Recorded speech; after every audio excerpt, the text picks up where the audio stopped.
Alright, my name is James.MPG. I'm here to talk about animal testing. When I think about people walking around very healthy, very nice, I think of all the cures that animal testing has provided for them. I don't think about all the cruel things that happen to them. I think about what they go through, the different techniques that they go through in order to find that, what could be a possible cure or how it could be used for humans in order to improve their health. So my main idea here is animal testing has been an effective procedure towards many different forms of science and efforts to improve studies in medicine. So there's three things that I thought about when you do animal testing. The first thing I think about is how animals have helped in the form of psychology. There was one person named Ivan Pavlov in the 1890s who studied the form of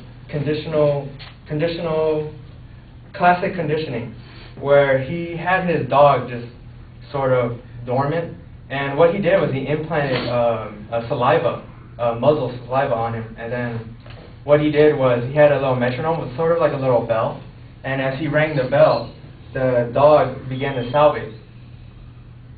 Now, seeing how that applies to the animal, you could see how it applies to humans as well, where if you, let's say you hear a gunshot around the area, you sense danger. Or if you hear a car coming around, you sense that, there's people driving a car, I guess you could say. Another form of animal testing that has helped evolve science is through dissections of animals. Because a lot of the surgeons, when they first use a knife and they try to open something, they get a little nervous. So what they did was they opened up on animals. The first person who did it was Vezor, the Arabic physician in the 12th century of Moorish Spain. He practiced dissection and introduced animal testing in experimental methods of testing surgical procedures before applying to the human patients. So that's just one of the steps that you take before you go to a human. Because if you do it on the animal first and you get a little bit more comfortable, then you start sliding into the human area where you want to start getting crazy. Animal testing has also improved the medical treatment. One of them was by Dr. Frederick, who studied the pancreatic extracts, and in 1920 he thought about how to fix diabetes, but the problem was that it's a chronic disease. So what he thought about was trying to reduce that disease, and by doing the pancreatic extract, he discovered that insulin could use to lessen the pain of the diabetes.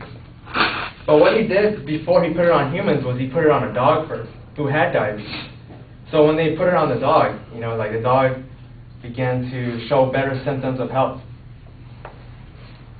In 1970s, there was an antibiotic treatment for leprosy which they put on armadillos.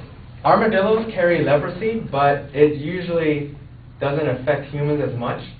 There's different types of leprosy. There's the leprosy that armadillos carry, and then there's leprosy that humans carry. What leprosy looks like is sort of like a scarred face, think of a raisin, on your face, and that's just one of the diseases they studied. I mean, they didn't have to study it, but they studied it in a sense to learn about that disease and then compare it to humans. So when you look at the humans and you look at the animals, you can see some similarities between Pavlov, where you use conditioning to understand the psychology of a human and an animal. And then you also have going under the knife, dissecting an animal first before you go surgically implanting or removing any type of form, let's say like a tumor for the human.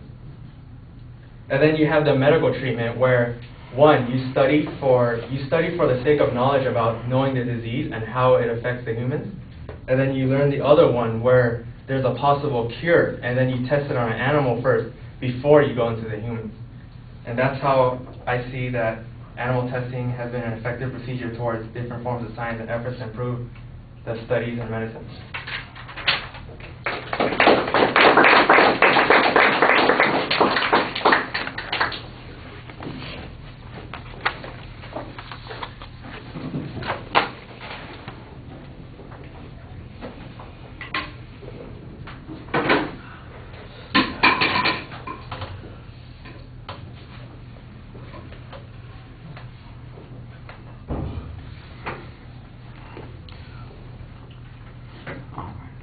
proposition's identified, but the phrasing on it is very complicated and has conditional statements in it and multiple parts to it, so I think you want to rephrase that.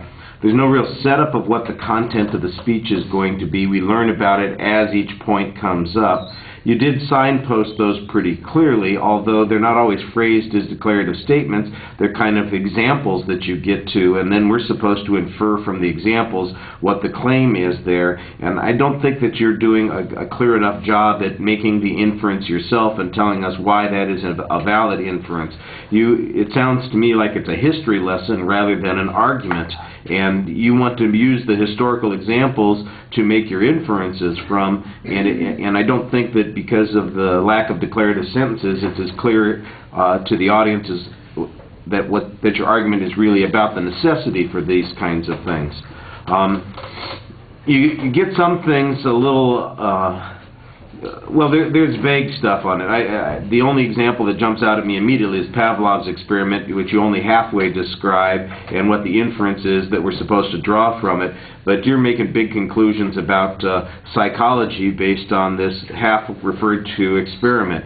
And then we've got other references that fall in the same categories. Primarily, your evidence is anecdotal in nature. You've got historical events, you've got the Pavlovian experiment, you've got the Middle Ages surgery procedures, and you've got animal experimentation in the 20s and in the 70s that treats diabetes and leprosy. And that's basically the grounds that you're using to make an inference about the necessity for using animals in scientific research or testing things on animals.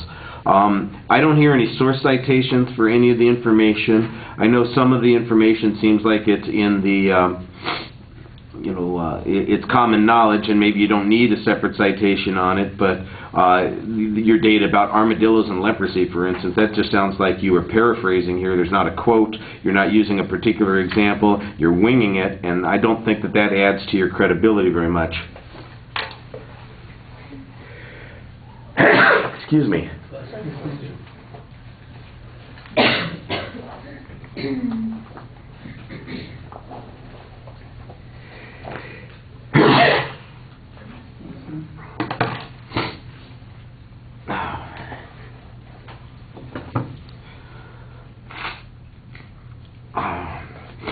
Excuse me.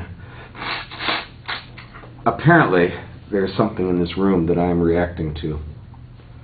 Because yesterday, when I was listening to speeches in here, my nose started running, my eyes were watering, and I was sneezing. And I was out of class for 15 minutes and everything stopped. And I've been fine for the last 23 hours. And then about 20 minutes ago, it started again. Maybe somebody threw something away in the garbage, or some of you are using some weird kind of cologne or perfume or something. I don't know. There's something iffy about it. It's come back on me. Oh, I thought your presentation is nice and low-key. You do a good job talking to the audience. The summary does summarize the points that you're trying to make, so that's okay. So organizationally, it could be a little bit stronger at the beginning. At the end, it's okay. Your presentation is okay, but your evidence is really very thin. You know, you've got a couple of anecdotes that you're relying on, and I'm not sure anybody's going to be convinced by those. All right, thank you.